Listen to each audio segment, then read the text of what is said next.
This podcast is a B-Side Collections production. Fertility ain't fair. That's right. So let's talk about it. Real, raw, unfiltered, with me, your friend in fertility.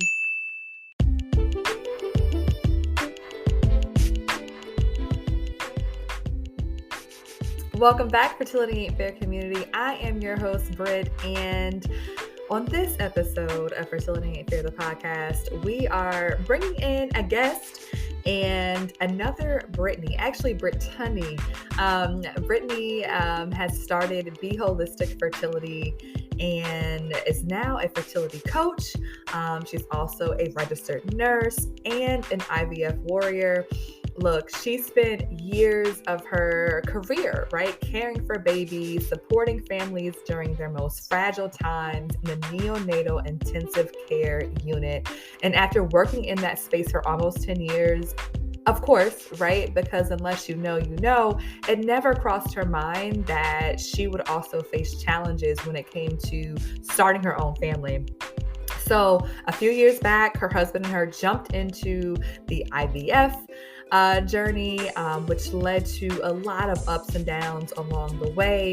It led to a second IVF cycle. It also led to a loss. And so from all of this professional, personal experience, she did create Be Holistic Fertility to really help others on this wild journey, with the support that, she wished she would have had going through this. And so definitely excited for you all to hear this conversation. This was recorded quite some time ago.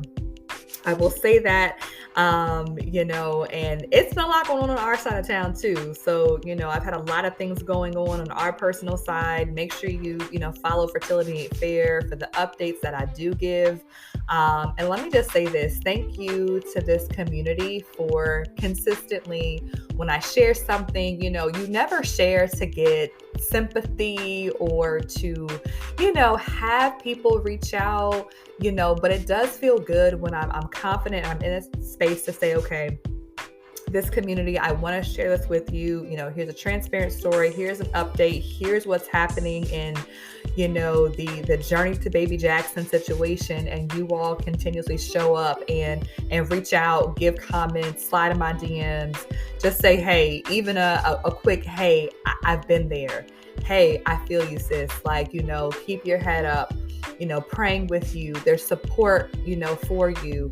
It feels so good. Like I said, you don't do it for that, but it does feel good to know that it's reciprocated. And just know that whenever I see you all's updates, I try to, reach out, put a comment down in there. But sometimes in my mind, I respond, but you are also supported on your journey, wherever you are. So just please know that. But we are here to discuss all things, being in the healthcare space, and then going from that space to being in the IVF space, and then going into being a fertility coach, and still looking to see, okay, what is next for me, my family, my husband? What are we looking to do next? And so I think at this point we need a part 2 to get actually updated, because like I said, this was recorded a while back, and life's been lifing, and I have not been as consistent as I was in the past seasons, but look, we still here. I appreciate the support. Just know the podcast is not going to stop, but you got to just take what's happening and, get things done in its own timing. So without further ado, we welcome Miss Brittany Snape into Fertility Ain't Fair. Yes, we are welcoming Brittany into Fertility Ain't Fair, the podcast. And we have 2 B's in the house. It's going to be good conversation. I think you're actually my first other Brittany on the show. Well, good. I'm glad. I was getting, when I was looking through our emails, I was like, okay, which one is me and which one is her? Right. And I had to ask, I was like, are you Brittany? And so you are Brittany. Yes. My mom was always like, no, you are Brittany. I spelled it that way for a reason. Because people would always have my name spelled with the A-N-Y instead of N-E-Y. So, and now there's like a million other ways to spell it. So, we're the two originals, I feel like, for that era of all girls being named Brittany. But we welcome you to Fertility Ain't Fair and to our space and to our safe haven to talk about any and all things when it comes to this journey. And we thank you for just saying yes to sharing your story. And we know that every time we share a story, someone is encouraged or helped or, given some information to further along on their path. So thank you for agreeing to hop in with Fertility Ain't Fair today. Oh, yes. Thank you for having me. I'm really excited to share with you guys everything. Excellent. Well, let's just go ahead. We're going to talk about a lot today. We've got to cover IVF. We have to cover loss. We have to cover genetic testing. And of course, your business being a holistic fertility coach and advocate, all of those things. But I want to start at the very top, how I start with every guest. And the question I have to you is, how do you define yourself as of today? What are those words or phrases to describe Brittany? Yes. Okay. So I'll be brief because I probably could have read a little book about everything. But I would say right now, definitely resilient.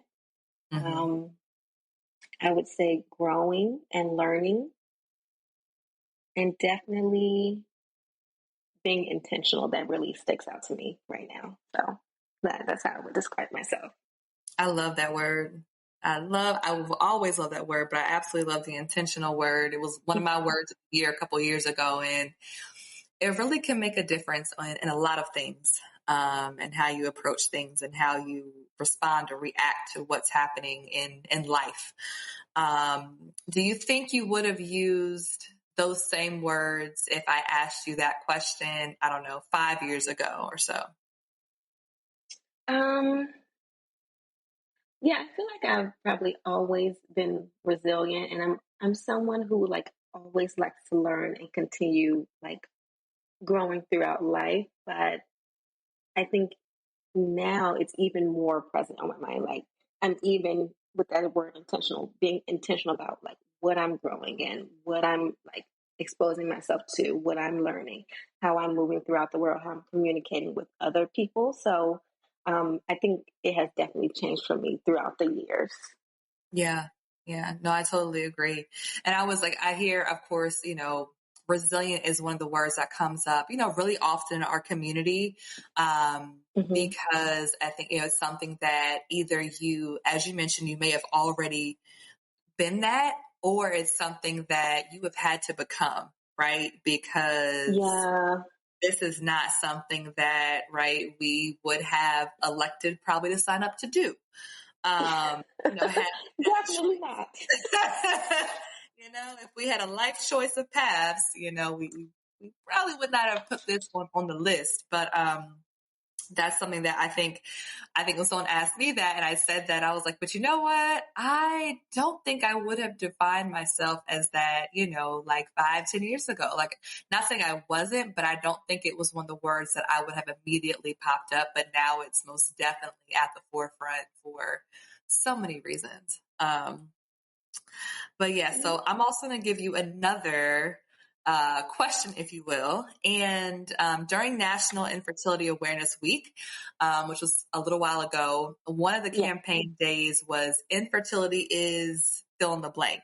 And so I want you, without thinking, just to say what is a single word or statement to fill in infertility is what for you?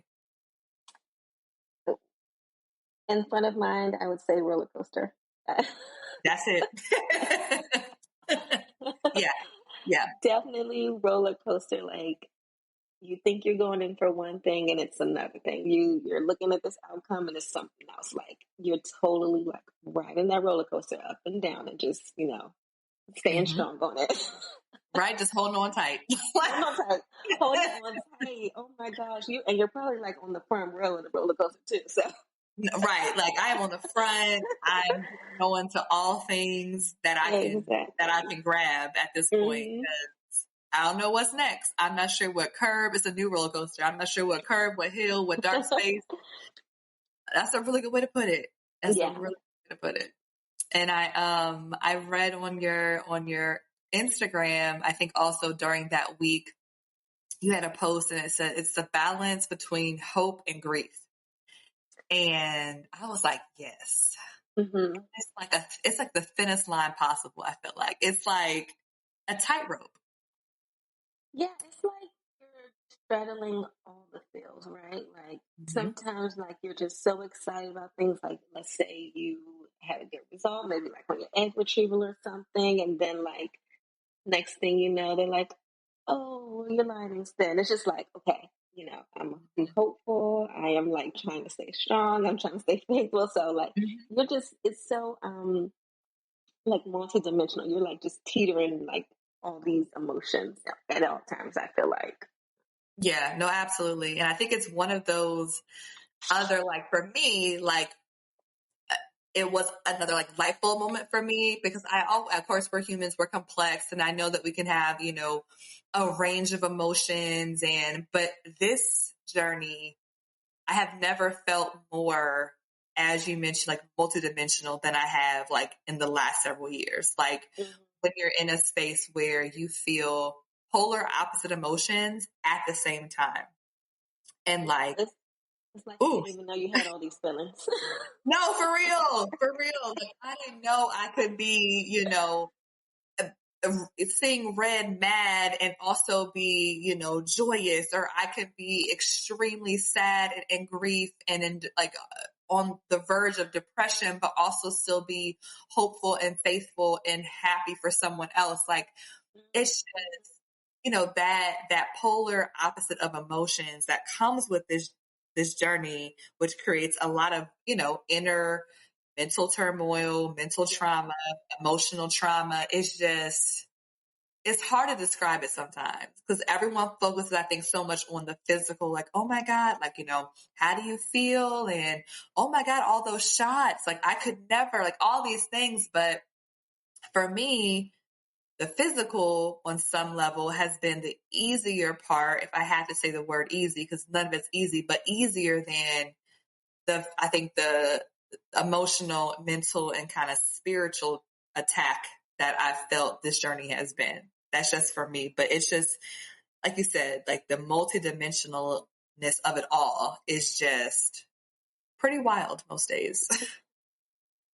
Yeah, and I had that similar experience about maybe the physical being like the least of my worries. Like Mm-hmm. it was just the up and down of like, waiting for this to happen and then the long pauses of things not moving and, just waiting to see what they'll tell you. So all that was like really hard for me. I remember one time I had to add another shot onto my cycle and I like had a fit. I like broke down. It wasn't because it was like painful or anything. It was just like, Mm-hmm. oh my God, this is a new step. Like it's just Right. Like something else. Like it's always something else. yeah, it's like I'm on edge already, okay? Right. No, literally. Like I can't take another pill, another shot, Mm-hmm. another piece of bad news. I can't take it. Yeah. Um, so I get, well, let's go ahead and jump in. So you and your husband, your journey started in 2019 with IVF. So take us back a couple years to that season of your life. Like, how were you all feeling?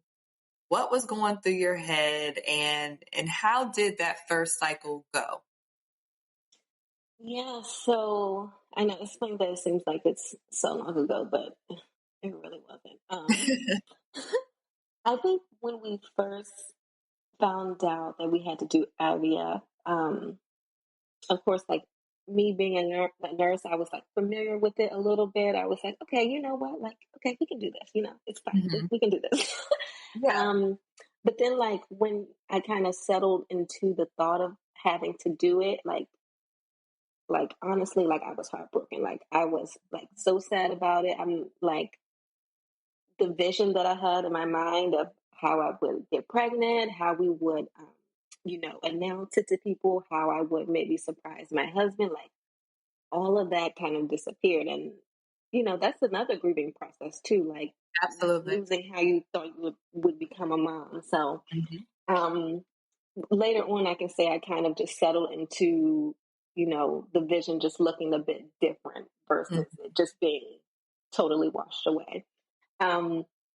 But when I first started my IVF cycle, the first one I was like, okay, I'm going to have one IVF cycle. I'm going to be one and done. I'm about to get pregnant. This is going to be over with.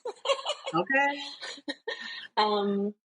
And then like the first cycle, I pretty much just jumped right in. Like I was recommended a doctor from our insurance. I had actually been to two doctors, but the first doctor recommended another doctor.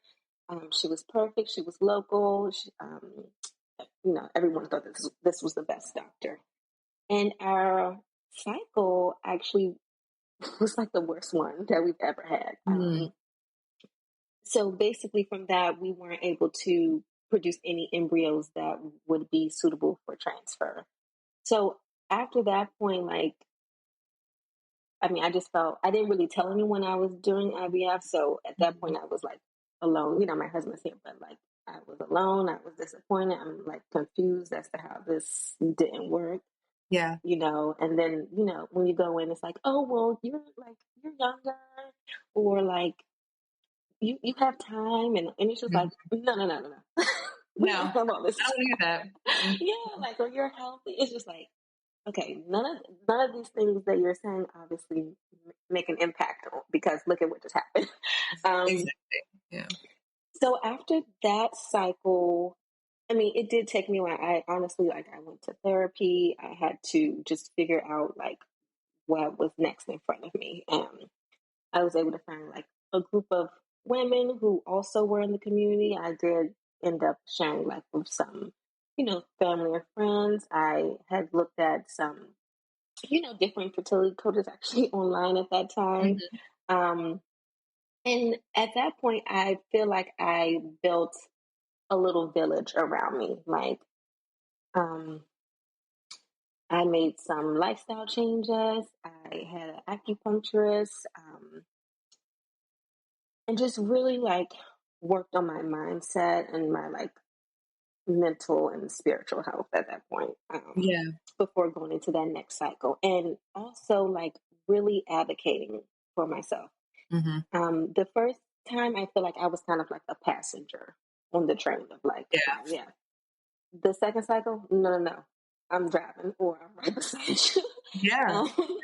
So just like learning how to advocate for myself, not just accepting the bare minimum or the what would I say, like traditional protocols and stuff. Right. Like, no, we need to lay out all the protocols. We need to figure out which ones, the pros and cons and things like that. So after that cycle, the second cycle, it was like a great cycle. We had like, a good egg retrieval, and we were able to go into a transfer, which was successful. So I felt like at that time that, all the changes that I made, really impacted things. So yeah.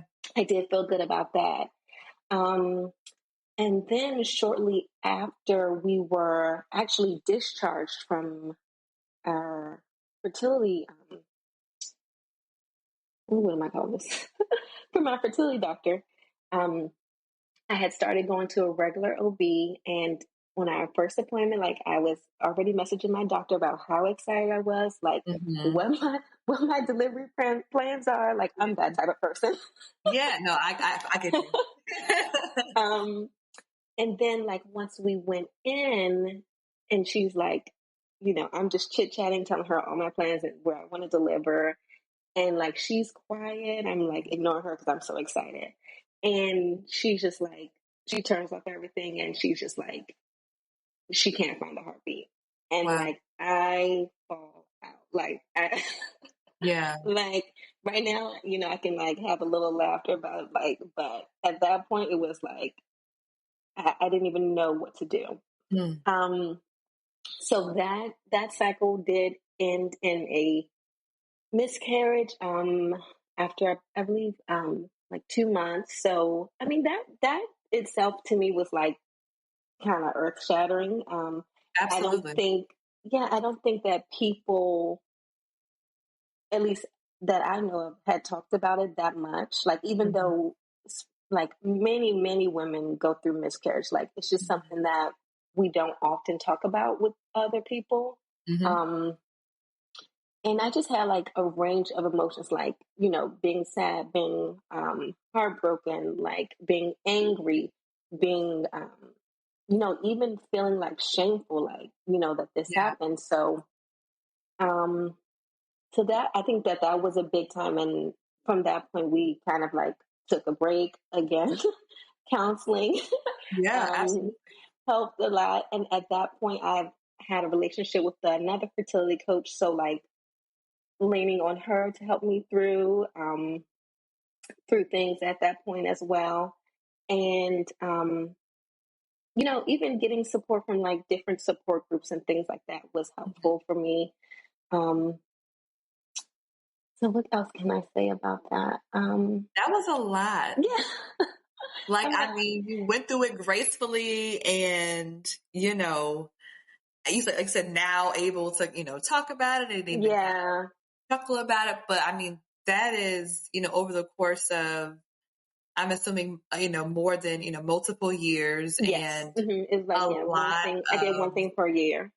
yeah, like, I mean, you went through a lot. And, I want to thank you also again, just on the platform, when I shared that, we did our first cycle and then we came out of it with, nothing to Hmm. transfer, Hmm. and you were like, I understand, like I've been there. And, it's just, I'm going to go back to that first one because it's just so hard to know what to do with those emotions. And I think I'm still fresh in it. Hmm. And while, people, obviously I've shared my journey now, in the public space, but in terms of really, it's different when I share, I think, on social versus when I have to in depth talk about it, like on the phone or like in person to someone who I'm close with.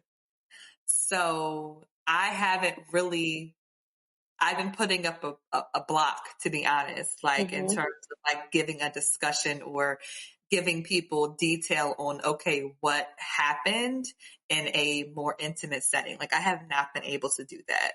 Um, I feel like comfortable with you because you've been in that space. Of course, we have different scenarios, protocols, all of that. But at the end of the day, it was the same result. You're back to square one after doing something that you went into, feeling very hopeful about. And, Yeah. it's kind of like, the Mac Daddy of fertility treatment. So, Yeah. it's like, it is a lot on your body, your mind and everything else. And then you factor in life is just lifing around you on top of all of this going on. And it's just a lot. And I think I'm still processing the fact that the reality is it did not work. And, while we know that's always a possibility because literally nothing is guaranteed in this space, it's just, you have to still go into it with high hopes. You can't go into it negatively, and so when you do kind of rest a lot of your hope and faithfulness into this very invasive procedure and protocol, you hope to be able to come out with, if not a baby, a pregnancy, something like, or embryo, something. I was like, I want to just have something to show for it. I have nothing to show for it. Yeah. And Yeah. that's hard. Yeah. And I would say the same thing. Like, I really had a hard time talking about it. Like, and then eventually I just had to give myself like the gift of saying, okay, I don't have to talk about it. Like, if Yeah. somebody asks me something, it's just like, I don't want to talk about that at this time, period. Yeah. But, and that's way easier said than done. Especially like when people corner you and are just super intrusive. But, um, yeah, just feeling like after you've put in so much work and time and emotions, and then you can't really wrap your mind around like having nothing. Yeah. Um, and then one thing that bothered me a little bit, and it was just like, well, we can try again. yes, we can try again, of course, Mhm. but let's not dismiss what just happened. Yes. Yes. That's not always the answer. Like, well, Mhm. that's not always the first answer to give. Like, and I felt like I received some of those answers, like when I went back in to do my appointment, where we're like, okay, what the heck just happened? So, Right. um, yeah, Yeah. And I remember, so after it happened, and then it was like, give yourself a couple of days, get some rest, yada, yada. And then it was kind of like, okay, so, if you are open to another cycle, we'll get things started on our end, and, we'll, let us know when your period comes. And I was like, wait, what? Hold on. Wait. No, yeah, ma'am. Like, I was yeah, like, wait. I said, no. I said, I think, I want to have a download yeah, with our doctor. And that's what we just recently did. And I was like, I know at the end of the day, I'm not going to be given the answers that we all want, which is why did this happen and how this happened? oh yeah, Cause for just so many things that are, we just won't know, we will never know why things happen, how they do. But, I was like, no, I feel like, I want to go through each step. I want to one-on-one with you, me and my husband. Like, I want to go through, his analysis. I just need as much data yeah, as possible. And to your point, like you said, to advocate for yourself and just say, okay, we use this protocol, but next time we're not, like, yeah. something has to change here. Like, I'm We're not not going to about run that back. We're not going to run that back. right. Like, we not out to the whole thing for number two the same way as number one, because that's called Hmm. insanity. So, um, and she agrees. Like, we would definitely, for us, different things, but it was like, higher dosage earlier, and, cause you didn't have a response, kind of towards until like halfway through, and we should have upped the meds maybe sooner, but it was your first one, all these things. And I was like, Yeah, okay, well, we're on the same page. So we know if and when we decide and we're able to financially, support this decision again, that, we know that it will look different. And I'm glad that we're on the same page about it. I started asking about supplements and things like that as well, yes, yeah. you know? Can we just touch on that though, Yes, just for a please. second, because Mhm. I do think so when I came back around for my second cycle, I would say like much more knowledgeable, much more wise about things. I asked about like supplements that would help egg quality. Yes, that's it. Um, Mhm. and then like I was given like recommendation, or I was actually giving the provider recommendations, and I Mhm. have a great provider. Let me just say that. But I was just giving her recommendations. She's like, "Oh yeah, you can take that," and I'm like, "We could have started this I can cycle agree. number one, cycle number Yeah. one." Yes. Um, Hmm. so I think it's like when it comes to us advocating for ourselves, we need to do it out of the gate. And I think Yeah. sometimes, we trust our providers. We want, to go along with the plan, but Hmm. also insert yourself into it as well. Like help make decisions because you are part of that care. So I do applaud you too for saying like, we need to put the brakes on and go over what just happened because they do that every day. Like they're doing cycles Hmm. every day. They're like Hmm. egg retrievals, transfers. So they're in the mode of like keep going forward and things like that. Yeah. So sticking up for yourself and giving yourself time to like emotionally process that is like the greatest gift you can give yourself. Yeah, it's like I can't change a lot of things, but in these moments, I am able to, control, how we move forward, if we move forward, and just like you said, like the processing time period, if they want to go forward, but I'm not ready, like I'm not going to do it. Hmm. Um, but yeah, but saying it was like I have a great provider. I really enjoy her. She's been fantastic. She's very, very smart. Like, she's great. But to your point, like when I was mentioning these, I actually reached out to a coach, a fertility coach, um, who had been on our show. And I said, hey, like, remember those supplements that you had as part of your plan? Like, could you read those back to me and tell me what I might need? And so we talked, Yeah. gave me her kind of, must have list. And I brought it to that call with her on our download. And she was like, oh yeah, that sounds good. Sounds good. That maybe not that one, but I like that one. And same thing. It was like, well, girl, why could we not have said maybe try these things? You know what I mean? Or maybe start them 3 months before, you know what I mean? Because it takes Yes. time for Yeah. vitamin things to work. But yeah, I mean, to your point, we live and learn, and Yes, we do. here we are. So after, well, actually, before we get into after that, so one other part of this piece that comes along with, I think, this journey often is genetic testing.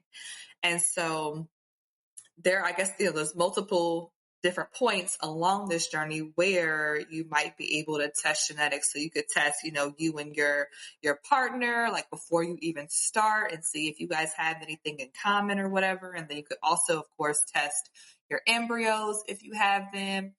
But you all did decide to do testing, right? Yes. So Okay. we did do genetic testing for, now all three of our cycles.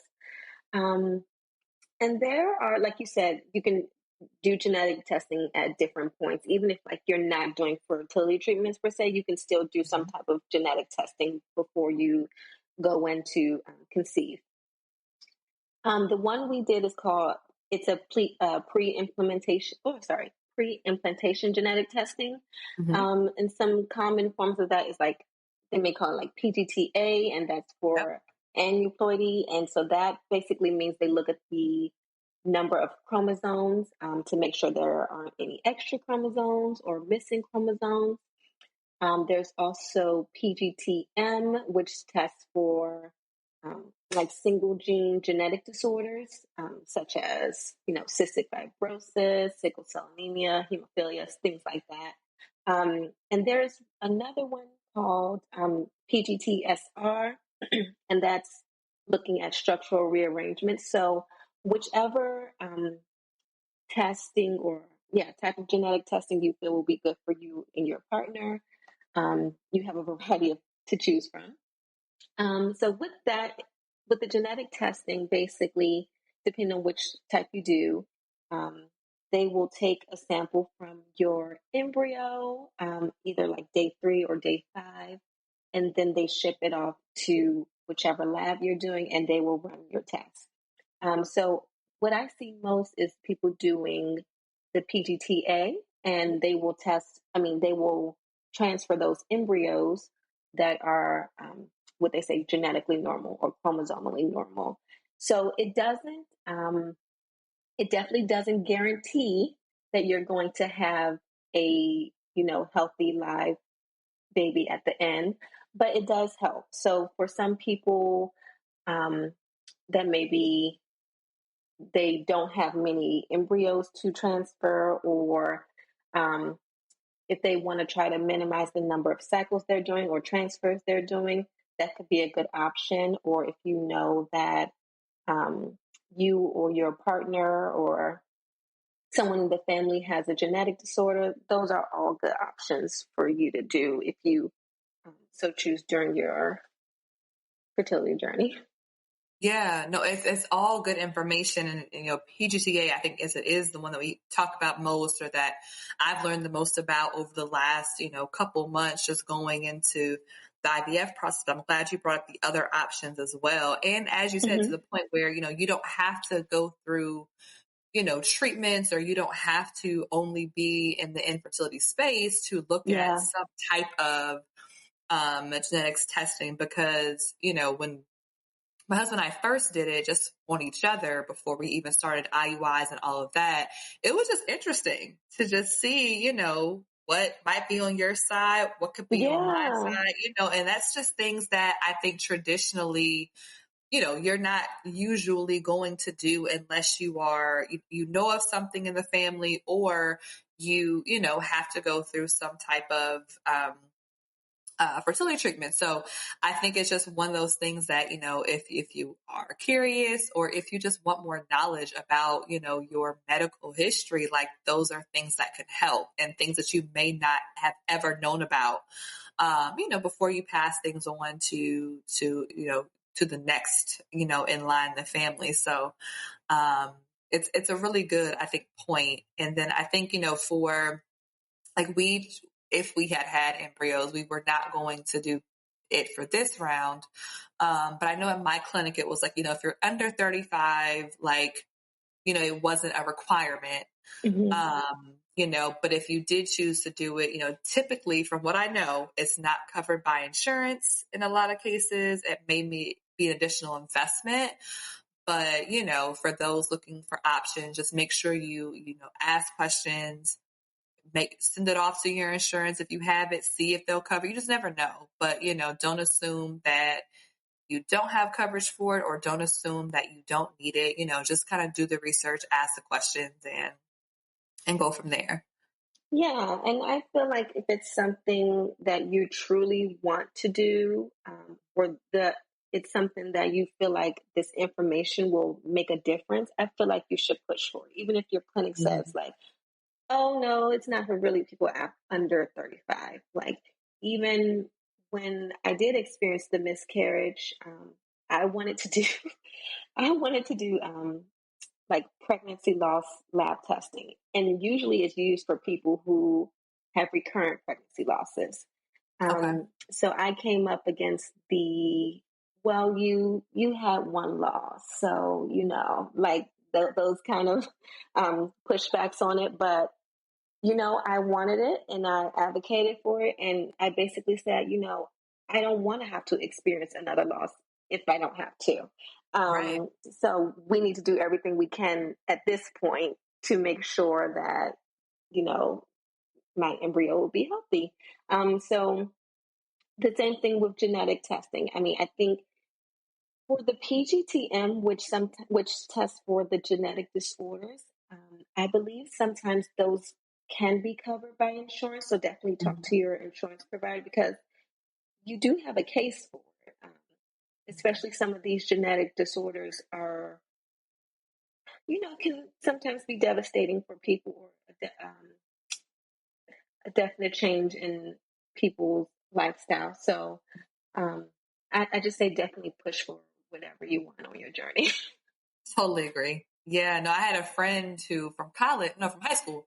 And I happened to see that she had kind of came out and expressed her story and that her husband and her have been struggling for several years now. And they actually are expecting now, through IVF. But she was like, I asked several people who I had met in the community, like, did you all do it? If so, why? If not, before we decided to do, we wanted to do. But, she was like, we definitely did because she was like, I was going to have more stress on my head had we not done it. And once again, I said, it's no guarantee, but she was like, yes, we absolutely did it because we were told the same thing. We don't have to, we're healthy. We're still under 35, all these things. But she was like, I just was able to sleep better at night, which is really, really important.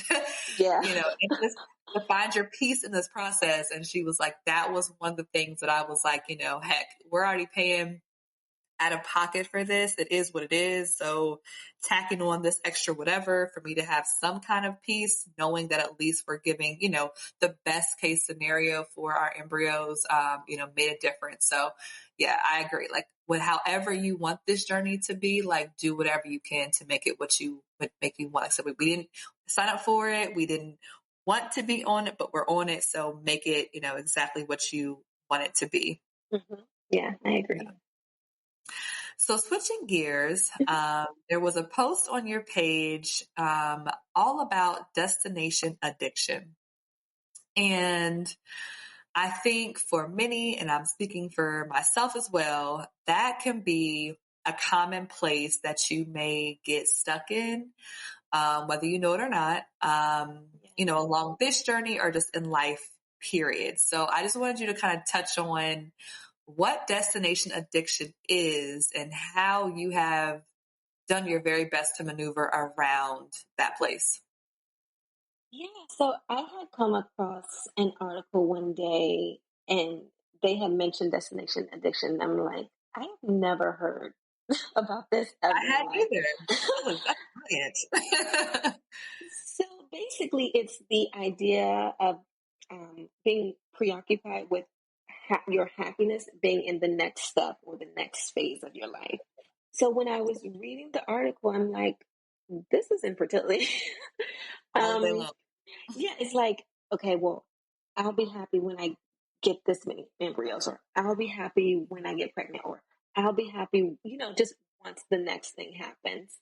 And to me, it got me thinking like, okay, so what am I doing now to be happy? Like, how am I finding happiness on my journey? Like, yes, I still want to get there. I still want my baby. I still just can't wait to hold my baby earthside. But I still need to be a happy mom in order to call him my baby, right? Like, my Yeah, baby yeah. doesn't want to come to an unhappy lady.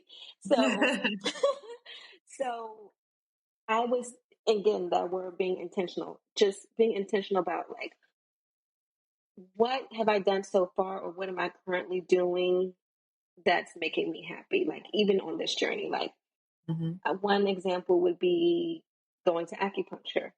I've gone to hmm acupuncture in the past and I like couldn't stand it. But now that mm I've gone to acupuncture, with this situation, I love acupuncture. Like, Yeah. it's the only time like I get a great nap. Yes.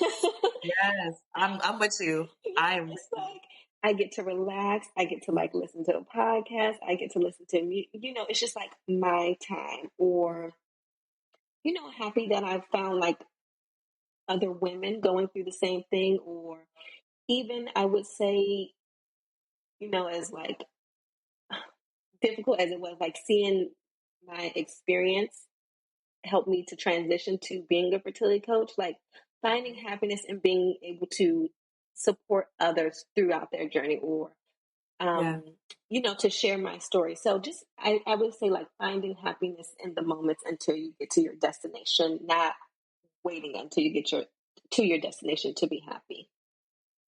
That's the message. I Yeah. mean, it is. And like I read it and I was like, ooh, that hit. Like it hit me really personally as well. And I was like, as you mentioned, like that is literally one of the side effects, if you will, of infertility and being Mm-hmm. in that mental space of just,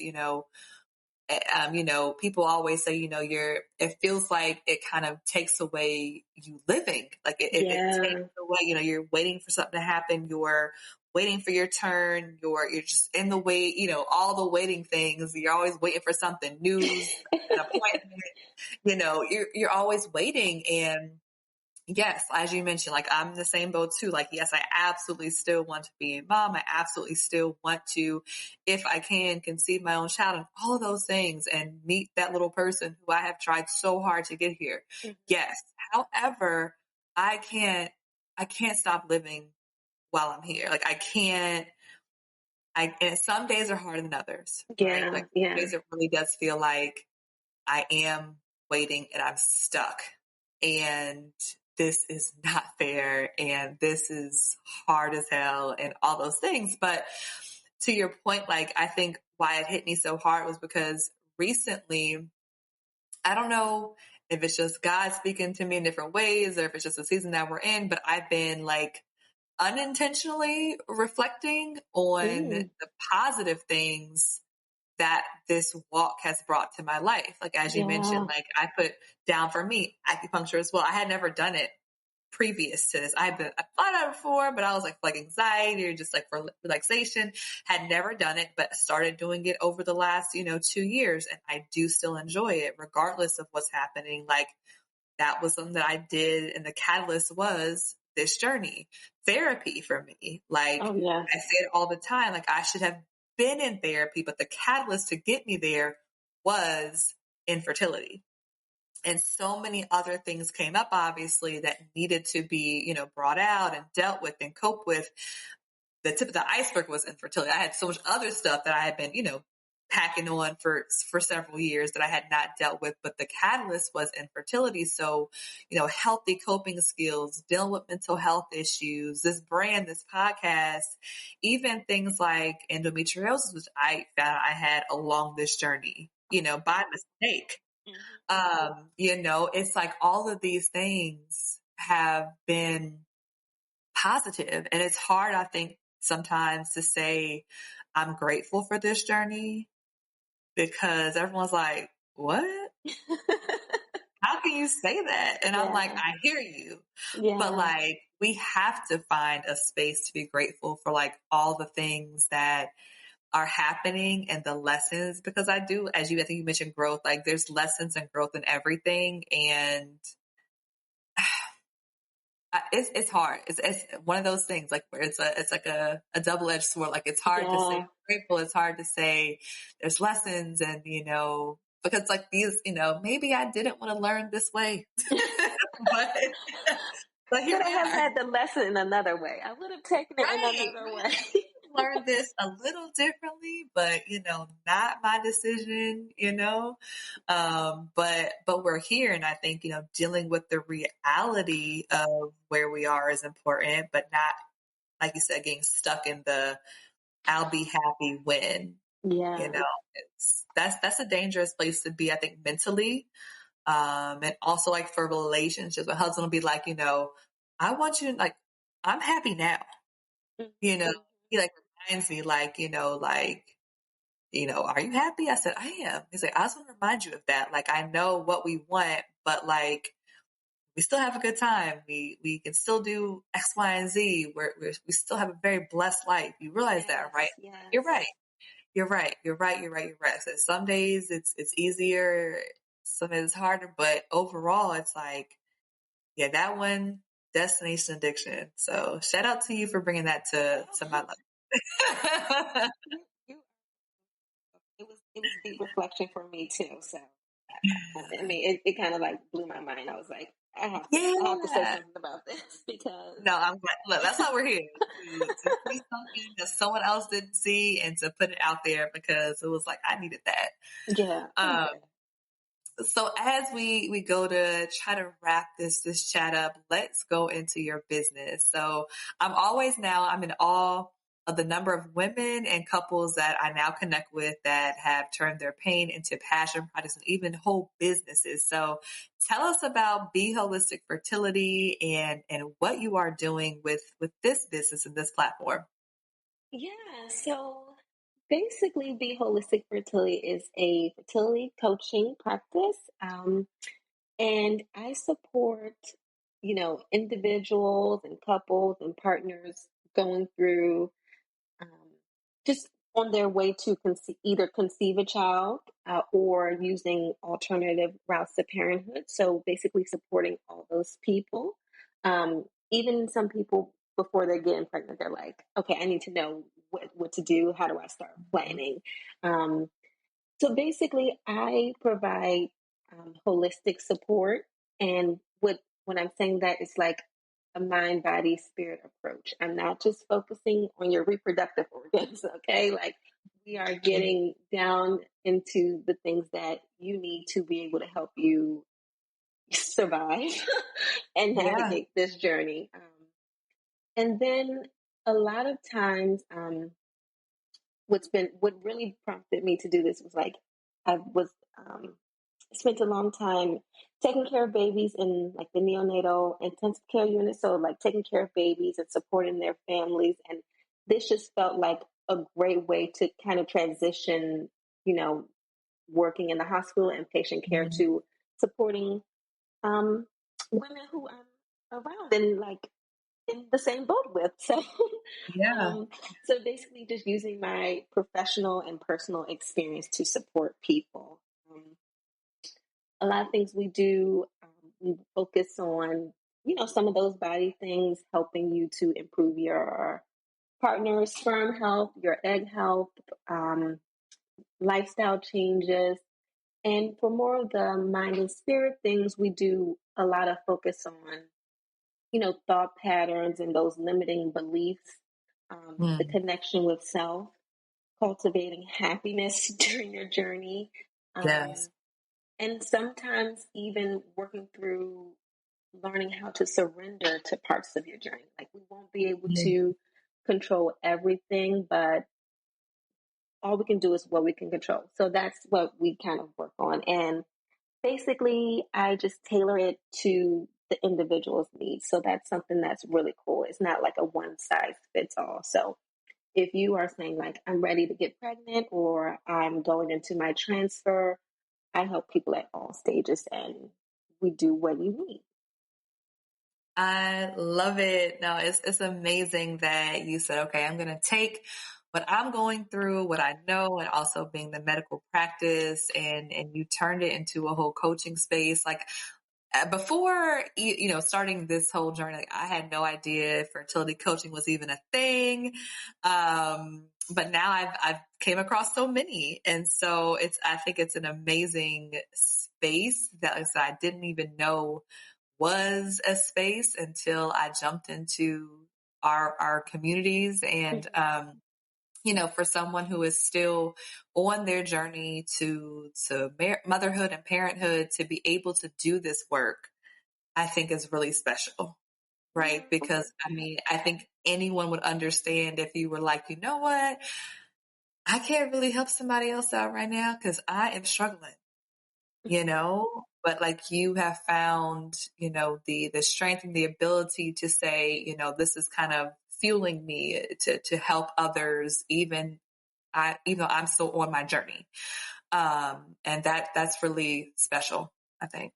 Oh, thank you. Thank you. Yeah. And I feel like when I first started my, coaching practice, I was a little nervous actually because that sort of meant stepping out and kind of revealing Mm-hmm. everything that I was going through. But just the amount of people who, like contacted me and was like, okay, I never knew that you were going through this, or this happened to me, and this, this is Mm-hmm. my story. So it just made me feel like I was called to do it. Like people need support. And I feel like support was one of the things on my journey that has made the most difference. Like I Yeah. can tell a difference between like when I started my first IVF cycle and I was just like alone and in shambles versus now, like, during my third cycle, having that support and having that village around me,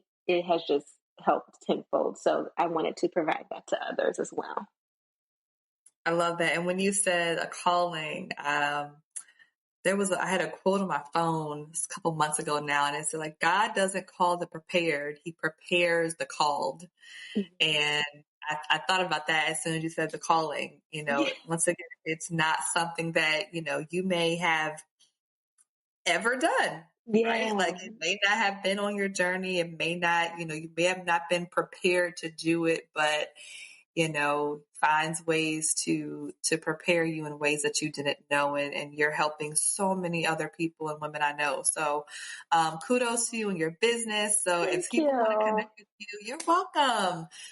If they want to reach out to you, how do they find you? Give out your social, your web, and all that good stuff.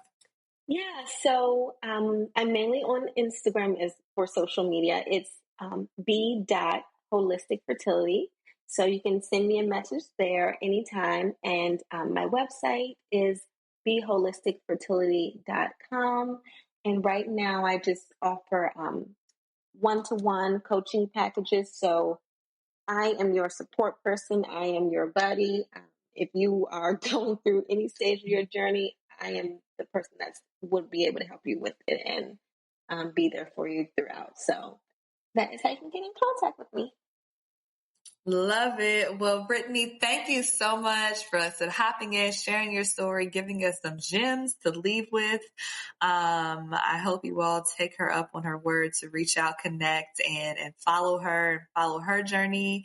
I wish you nothing but the best in whatever is coming next for you and your family. And I definitely want to stay connected and see where this walk takes both of us.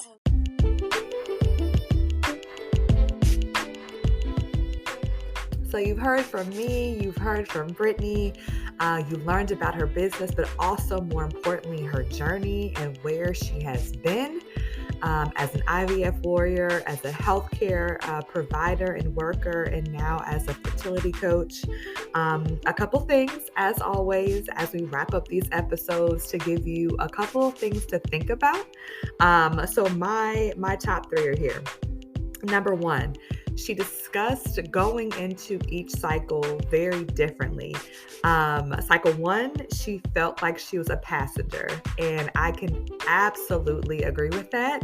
You're hit with a lot, when you're doing IVF. You have all these medications and needles and timings and appointments, and it's overwhelming. It's a lot to get, process, deal with, and just step into blindly a lot of times.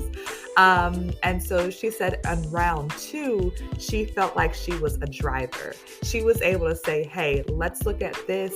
Let's try these things. Let's incorporate these supplements, etc. So make sure when you're going through your processes and, if you have multiple cycles of whatever, assistance you are getting on the reproductive side, that you are a part of the process. You are engaged. You are asking questions. You are altering protocols or questioning certain things because it may help. That's number one. Number two, you heard us talk about destination addiction. That is the title of this episode for a reason. This is a space, again, that I think really can define infertility for a lot of us, but also in life. We're always looking for what's next. We're always waiting for this or that. Let's do our best. Let's do our best, me included, because I have to remind myself of this constantly, that we still have to live in this. We have to thrive in this. We have to find a way to continue to enjoy life, love life, even though the circumstances and some of our walks are harder in different seasons. I know it's hard. I'm not telling you this from a place of, I got it down, I've mastered this skill. No.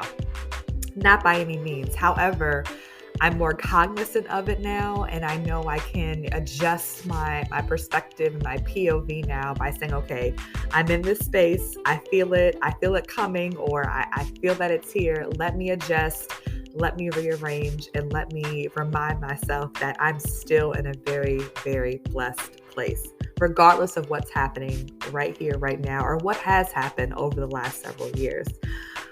And the third thing, this is very, I think we discussed this, indirectly or directly many times, giving yourself the space to process what's happening. But also, Brittany mentioned, just say no. If someone asks questions and you're not ready to discuss whatever's happening or what has happened, it's okay to say no, or to say, you know what, I'm not in that place right now. Adopt that. No is a complete sentence. We love saying yes to things, but there are some things that you have to just say no to. Give an explanation or not, it's completely up to you. And I think most people mean well. They care. They want to check on you, especially if they've been invited into a little bit or all of your journey. But again, you can say, not right now. I'm not in that space yet. Let me, get back to you with some information or updates. Just give yourself the space to say no or not right now. All right, community, that does it for us with this episode. Check her out. Check out her business, her website, on socials, and show some love to Brittany and Be Holistic Fertility. Make sure you follow us on Instagram and Facebook at Fertility Ain't Fair. And until next time, listen, I am your forever friend, still in this with you in fertility. Stay hopeful.